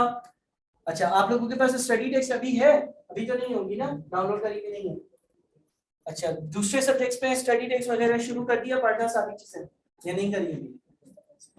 फर्स्ट क्लास आज सिर्फ फर्स्ट क्लास उसकी हुई थी, आईटीबी की क्लास हुई थी, सही है, ठीक है। चलो तो अब हम पढ़ना शुरू कर देते हैं। आपके पास जो चैप्टर नंबर 1 है ना, क्लास कितने बजे तक है? 3 तक ना। चैप्टर नंबर 1 में आपके पास जो है ना वो बेसिक मैथ्स है, और साथ में जो है ना वो कोऑर्डिनेट ज्योमेट्री भी है, ठीक है। बेसिक मैथ्स और कोऑर्डिनेट ज्योमेट्री दो चीजें हैं, बेसिक बिजनेस मैथ्स और कोऑर्डिनेट ज्योमेट्री, सही है। अच्छा, इस चैप्टर में सबसे पहली चीज आपको जो पता होनी चाहिए वो ये है कि कंपनी का जो प्रॉफिट होता है वो क्या होता है और कैसे कैलकुलेट होता है। प्रॉफिट कैलकुलेट कैसे होता है? आपको सेल्स रेवेन्यू में से आप माइनस कर देते हो अपने सारे के सारे एक्सपेंसेस या कॉस्ट को, ठीक है ना। इन चीजों की डिटेल पर आते हैं। देखो, एक बिजनेस का मेन मकसद ये होता है कि वो प्रॉफिट, नफा फायदा कमाए, और प्रॉफिट कैलकुलेट करने का एक बेसिक इक्वेशन है कि आप सेल्स रेवेन्यू में से अपनी सारी की सारी कॉस्ट को माइनस कर दो। जब हम सेल्स रेवेन्यू की बात करते हैं ना, तो सेल्स रेवेन्यू कैलकुलेट करने के लिए हम लोग सेलिंग प्राइस को मल्टीप्लाई कर देते हैं यूनिट्स सोल्ड से, ठीक है। सेलिंग प्राइस क्या है, यूनिट सोल्ड क्या है, ये सारी चीजें हम डिस्कस कर लेते हैं। फॉर एग्जाम्पल, लेट्स से मैं ये कहता हूँ कि एक बुक शॉप है, और उस बुक शॉप पे जो है ना मैं लेट्स से कोई स्पेसिफिक जो है ना वो नोटबुक बेचता हूँ, और एक नोटबुक जो है ना वो मैं बेचा करता हूँ ₹450 में। एक नोटबुक जो है वो ₹450 में बेचता हूँ। एक नोटबुक जितने में बेचता हूँ, नोटबुक, रजिस्टर, नोटपैड जितने में बेचता हूँ, एक नोटबुक की वैल्यू मैं 450 में एक नोटबुक बेचता हूँ, ये कहलाएगी सेलिंग प्राइस, ये कहलाएगी सेलिंग प्राइस, ठीक है। लेट्स से पूरे दिन में मैंने जो है ना वो 4 नोटबुक्स बेची, 4 इस तरह के रजिस्टर्स, नोटबुक्स बेची, तो मेरा जो सेल्स रेवेन्यू होगा ना वो कैसे कैलकुलेट होगा? सेल्स रेवेन्यू कैलकुलेट करने के लिए सेलिंग प्राइस, एक चीज 450 की बेचता हूं, मैंने 4 चीजें बेची तो यूनिट सोल्ड 4, तो सेल्स रेवेन्यू कितना आएगा? 1800। सेल्स रेवेन्यू कैसे आता है? सेलिंग प्राइस को आप मल्टीप्लाई कर देते हो यूनिट्स सोल्ड से, तो आपके पास सेल्स रेवेन्यू आ जाता है। आप 450 की एक चीज बेचते हो, आपने 4 चीजें बेची, तो आपका जो सेल्स रेवेन्यू है वो टोटल मिलाकर 1800। इसमें कोई मसला? कॉपी कर रहे हो ना साथ साथ?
सही है भाई। सेलिंग प्राइस यानी कि एक चीज कितने की बेचते हो? और सेल्स रेवेन्यू यानी कि सारी की सारी चीजें टोटल आपने कितने में बेची उसको आप सेल्स रेवेन्यू कहते हो। जितनी चीजें आप एक दिन में बेच रहे हो मल्टीप्लाइड बाय आपने उसको सेलिंग प्राइस कर दिया तो आपके पास सेल्स रेवेन्यू की वैल्यू आ गई। अच्छा, जब मैं कोई चीज बेचता हूँ, कोई बिजनेस कंडक्ट करता हूँ, तो कुछ मेरी कॉस्ट या कुछ मेरे खर्चे भी होते हैं ना। हम लेट से दो खर्चों की बात कर लेते हैं या दो तरह की कॉस्ट की बात कर लेते हैं। एक आपकी कॉस्ट लेट से, जब मैंने ये नोटबुक बेचे होंगे तो कहीं से मैंने खरीदे नहीं होंगे, खरीदने के लिए मैंने कोई कॉस्ट पे करी होगी। जितने की एक नोटबुक मैं खरीदता हूँ उसको मैं कहता हूँ कॉस्ट प्राइस। लेट से मैं एक नोटबुक जो है ना वो 300 में खरीदता था, 300 पर यूनिट, ठीक है। एक नोटबुक की जो कॉस्ट प्राइस है ना, कॉस्ट प्राइस वो 300, ठीक है ना। कॉस्ट प्राइस 300 का होने का मतलब ये है कि भाई एक नोटबुक मैं 300 रुपए में खरीदता था, तो एक मेरा लेट से खर्चा ये है कि भाई मैं कितने की नोटबुक खरीदता हूँ। अच्छा, अगर मैं 4 नोटबुक्स बेची हैं तो 4 खरीदते बेचने का मतलब ये हो गया कि मेरी जो नोटबुक्स की कॉस्ट होगी वो कितनी होगी, 1200 ही हो गया, ठीक है। दूसरी एक मिसाल ले लेते हैं, लेट से एक और खर्चा था मेरा रेंट। जो मेरी बुक शॉप थी वो रेंट पर थी और उसका मैं रेंट पे करता था। चीजों को सिंपल रखने के लिए एज्यूम कर लेते हैं कि 50 रुपए का मेरा माहाना रेंट था या दिन का रेंट था या जो भी था। ये दो खर्चे थे मेरे। तो मैंने कमा, मेरा प्रॉफिट कितना होगा, मेरा जब मैं प्रॉफिट कैलकुलेट करूंगा ना तो सेल्स रेवेन्यू 1800 है और खर्चे मेरे कितने हैं, 1200 रुपए का एक खर्चा है और 50 रुपए का एक और खर्चा है। लिहाजा मेरा जो प्रॉफिट होगा वो कितना होगा, 550। प्रॉफिट या मुनाफा मेरा 550 रुपए होगा। मेरा फायदा मुनाफा 550 रुपए होगा, जितने की मैंने चीजें बेची उसमें से सारे अपने खर्चे माइनस करे तो फिर मेरे पास अपना प्रॉफिट आ जाता है, ठीक है। इसको कॉपी करो जल्दी से।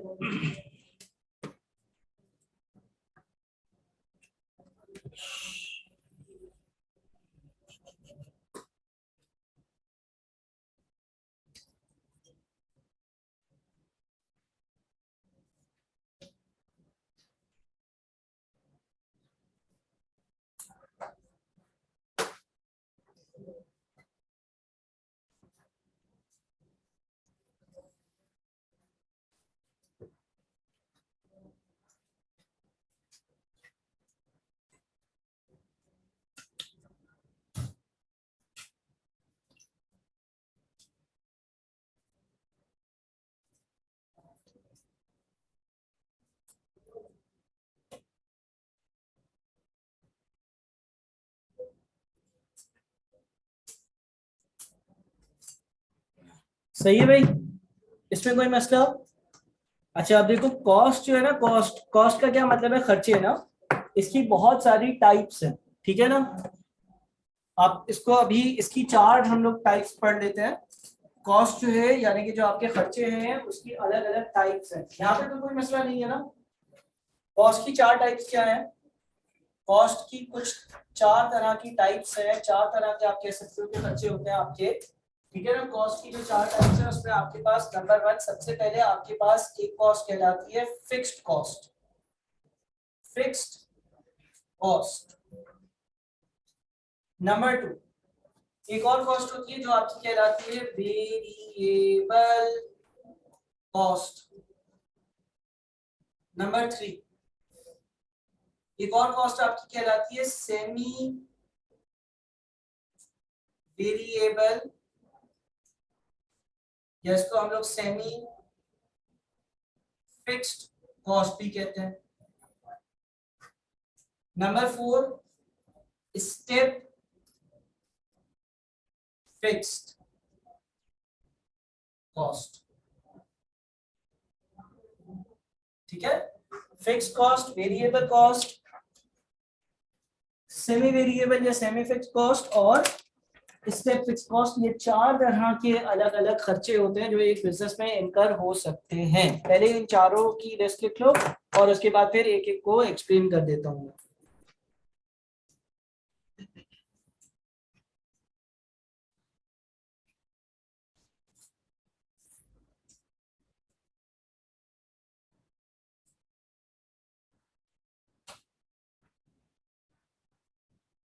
मुझे एडमिन बना देना इस ग्रुप का ताकि मैं लिंक भेज दूँ।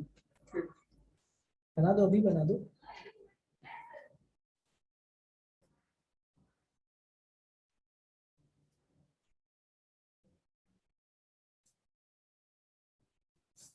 अच्छा, अब सबसे पहले फिक्स्ड कॉस्ट की हेडिंग या डेफिनेशन लिख लो। फिक्स्ड कॉस्ट की डेफिनेशन लिखो, मैं डिक्टेट करवा रहा हूँ। ठीक है, सबसे पहले फिक्स्ड कॉस्ट की डेफिनेशन लिख लो, मैं डिक्टेट करवा रहा हूँ। फिक्स्ड कॉस्ट की हेडिंग डाल दो और उसके नीचे लिखना a cost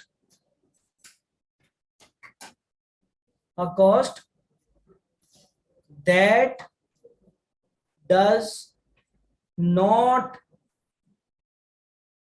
change with level of activity। मैं वापस से रिपीट करता हूं, फिक्स्ड कॉस्ट की डेफिनेशन जो मैंने लिखवाई है, मैंने लिखवाया है a cost that does not change with level of activity. Fix cost एक ऐसी कॉस्ट होती है जो लेवल ऑफ एक्टिविटी के साथ चेंज नहीं होती। फिक्स कॉस्ट एक ऐसी कॉस्ट होती है जो लेवल ऑफ एक्टिविटी के साथ चेंज नहीं होती, जो नंबर ऑफ यूनिट्स के साथ चेंज नहीं होती, जो नंबर ऑफ कस्टमर्स के साथ चेंज नहीं होती। ठीक है, फॉर एग्जाम्पल लिखो, रेंट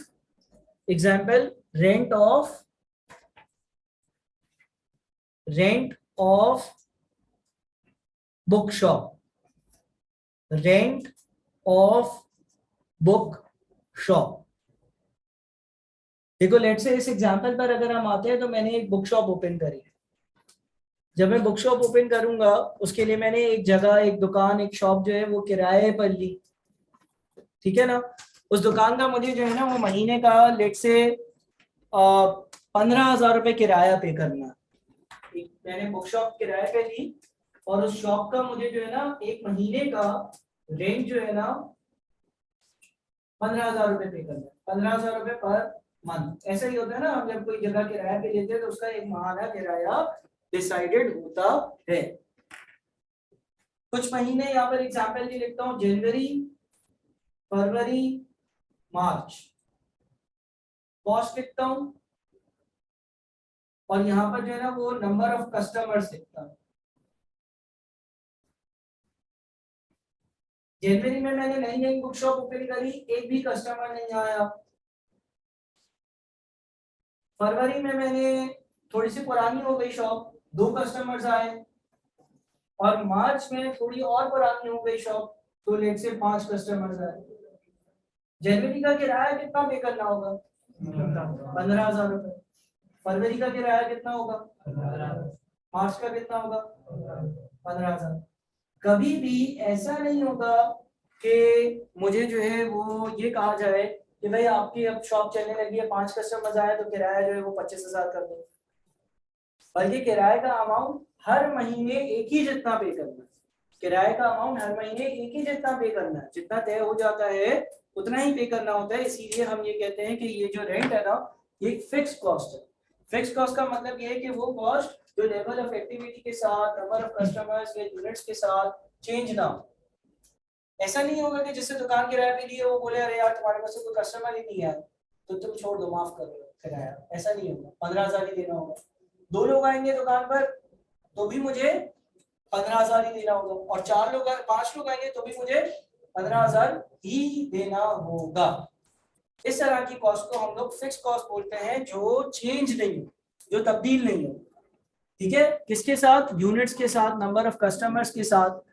हाँ, इन्फ्लेशन की वजह से चेंज हो सकती है, एनुअली चेंज हो जाता है किराया। ऐसा होता है ना कि वो लिखा हुआ होता है कि 10% किराया बढ़ जाएगा, लेकिन वो तो क्यों होता है? वो इसलिए होता है कि वो भाई नए कॉन्ट्रैक्ट के हिसाब से नया किराया आ जाए, या इन्फ्लेशन की वजह से बढ़ा दिया जाए, किसी और बात की वजह से। ऐसा नहीं होता तुमने एक घर किराया पे लिया, तुम लोग 4 लोग रहते हो, ठीक है ना, तुम्हारे घर बेटा पैदा हुआ, मकान मालिक आया बोला भाई अब तो तुम्हारे घर 5 लोग हो गए, मुबारक हो, किराया बढ़ा दूंगा मैं, 20,000 था 25,000 होगा। ऐसा थोड़ी होगा भाई, लेवल ऑफ एक्टिविटी के साथ चेंज होगा। एक्टिविटी करते रहो, किराया उतना ही रहेगा। सही है ना? लेकिन हाँ, इन्फ्लेशन की वजह से, किसी और वजह से ऐसा हो सकता है कि वो इंक्रीज हो जाए।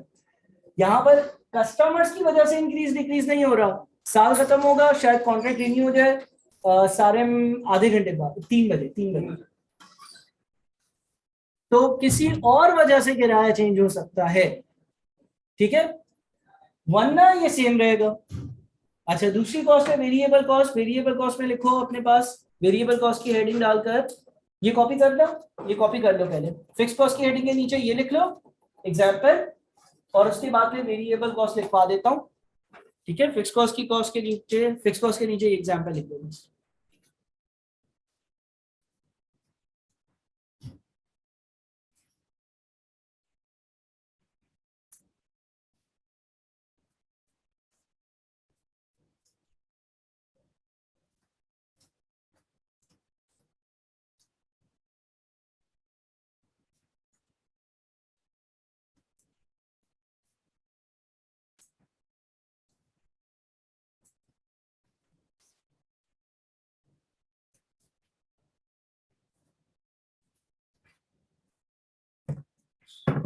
वेरिएबल कॉस्ट के नीचे लिख दो a cost that does change with level of activity. A cost that does change with level of activity. Variable cost वो कॉस्ट होती है जो लेवल ऑफ एक्टिविटी के साथ साथ चेंज होती रहती है। वेरिएबल कॉस्ट वो कॉस्ट होती है जो लेवल ऑफ एक्टिविटी के साथ साथ चेंज होती रहती है, ठीक है ना। फिक्स कॉस्ट चेंज नहीं होती थी, variable cost level of activity के साथ चेंज होती रहती है। फॉर एग्जाम्पल लेट्स से हम जो ये नोटबुक बेच रहे हैं, एक नोटबुक हम होलसेल से कितने में खरीदते हैं? 300 में। अब लेट्स से आपके पास यही वाली अगर एग्जाम्पल ले लें और उसको हम लोग जो है वो वेरिएबल कॉस्ट पर अप्लाई करते हैं, ठीक है ना। हम यूं कह देते हैं कि जनवरी, फरवरी और मार्च, और यहाँ पर हम कॉस्ट लिखते हैं, और यहाँ पर जो है ना वो हम कस्टमर्स लिखते हैं या नंबर ऑफ रजिस्टर्स जो बिके हैं। जनवरी में 0 बिके, फरवरी में 2 बिके और मार्च में 5 बिके। अगर जनवरी में एक भी रजिस्टर नहीं बिका तो मेरा खर्चा क्या होगा? रजिस्टर्स का, नोटबुक का। नोटबुक तो मैंने बेची नहीं है, खरीदी भी नहीं होगी, शायद 0 होगा। 2 जब बिकेंगी तो खर्चा कितना होगा? 600, और 5 बिकेंगी तो खर्चा कितना होगा? 1500। 300 की एक आती है ना, 300 की एक नोटबुक आती है। तो अगर 0 नोटबुक्स बेचूंगा तो 0 रुपीज का खर्चा, 2 बेचूंगा तो 600 रुपए की वो आई होंगी, खरीदी होंगी, परचेज करनी होगी, और 5 बेचूंगा तो 1500। सही है। सर उस जगह रेंट की बात हो रही थी, उस जगह सर आप बुक्स की बात कर रहे हैं। हाँ, क्योंकि ये वाली एग्जांपल किस चीज की थी? ये वाली फिक्स कॉस्ट की। वो वाली एग्जांपल किस चीज की है? वेरिएबल कॉस्ट की है। नोटबुक्स की जो कॉस्ट है वो वेरिएबल होती है ना, लेकिन जो आपके पास रेंट की कॉस्ट है वो एक फिक्स कॉस्ट होती है। फिक्स कॉस्ट चेंज नहीं होती है, ठीक है। मिसाल के तौर पे लेट से ये क्लास है, इस क्लास में अगर लेट से 25 बच्चे हैं, और ये क्लास जो है, क्लास का जो रूम है, अगर मैंने ये किसी से किराए पर लिया हुआ है तो 25 बच्चे आए, 3 बच्चे आए, 4 बच्चे आए, 50 बच्चे आए, मुझे इस रूम का उतना ही किराया देना होगा जितना तय हुआ। लेकिन अगर हैंड आउट्स है, हैंड आउट्स, अगर मैं आप लोगों को कोई hand out free of cost देता हूँ, डिस्ट्रीब्यूट करता हूँ, एक बच्चा होगा तो एक ही फोटोकॉपी करवानी होगी, उसी का मेरा खर्चा होगा। 5 बच्चे होंगे तो 5 फोटोकॉपीज करवानी होंगी, 5 बच्चों के ऊपर खर्चा होगा, ठीक है। तो वेरिएबल कॉस्ट जो है वो लेवल ऑफ एक्टिविटी या यूनिट्स के साथ इंक्रीज डिक्रीज होती रहती है, चेंज होती रहती है, ठीक है भाई। चलो यहाँ तक क्लास को रखते हैं, अगली क्लास में इधर से ही स्टार्ट कर और उसकी डिटेल्स को कवर करेंगे। अब आप लोग जा सकते हो। आप लोग की अगली क्लास इसी रूम में है, इसी रूम में, सही है।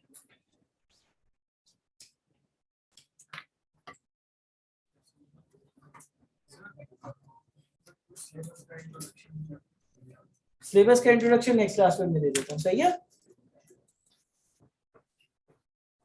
आप लोग स्टडी टेक्स्ट लेकर आओगे ना नेक्स्ट क्लास में, तो इंडेक्स सामने होगा तो उसी से मैं इंट्रोडक्शन भी दे दूंगा आप लोगों को।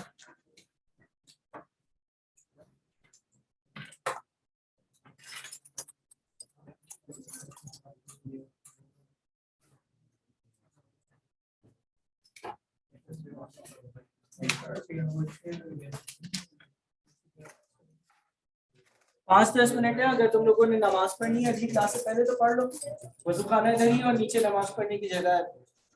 5-10 मिनट घूम लो थोड़ा सा, आगे फ्रेश हो गया।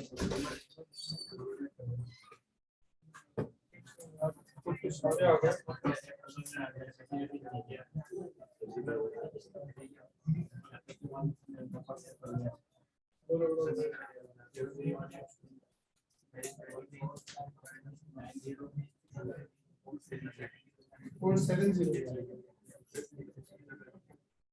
from here. Shit.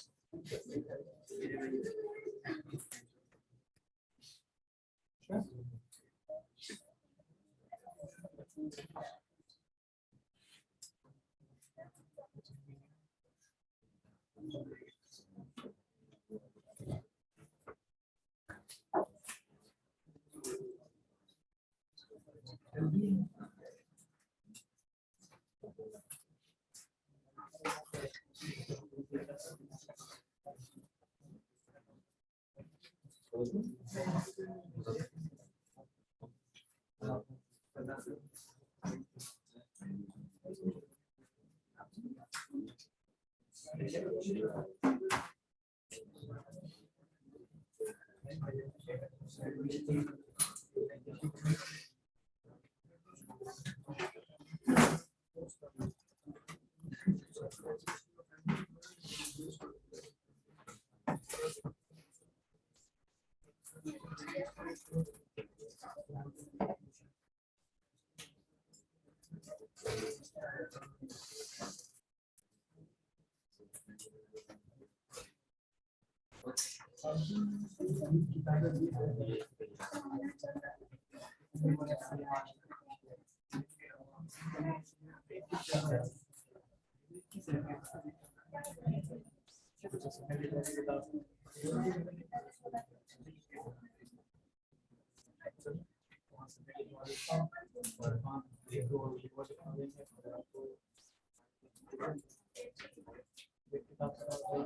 आपका नाम बता दो।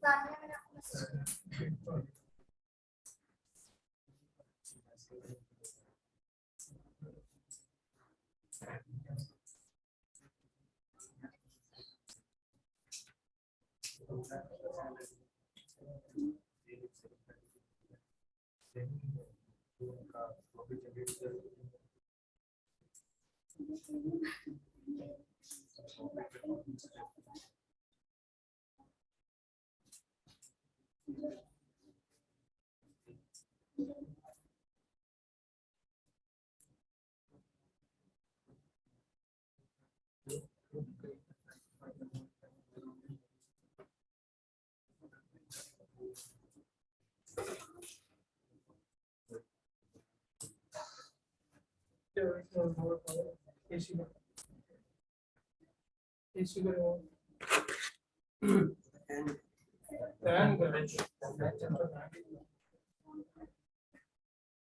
me.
Yes.